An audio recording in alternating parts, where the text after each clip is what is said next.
Hello everyone and welcome to Tech Upskill channel. In today's video, I will show you how to fix the recycle bin not working issue in Windows 11. And now, let's get started.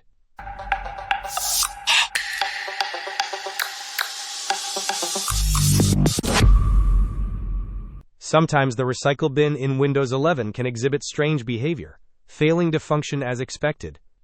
If you are encountering this problem, there is a straightforward solution you can try. First, locate the recycle bin icon on your desktop. Right-click on it. From the context menu that appears, choose Properties. In the Recycle Bin Properties window, navigate to the Global tab. You will see an option for maximum size. Select the Custom Size Radio button, and then increase its size. A recommended value to try is 550,000 MB. After entering the new size, click on the Apply button, and then on OK to confirm the changes. By increasing the custom size of the recycle bin, you are essentially allocating more space for it, which should resolve the issue of it not accepting files and allow it to function correctly once more.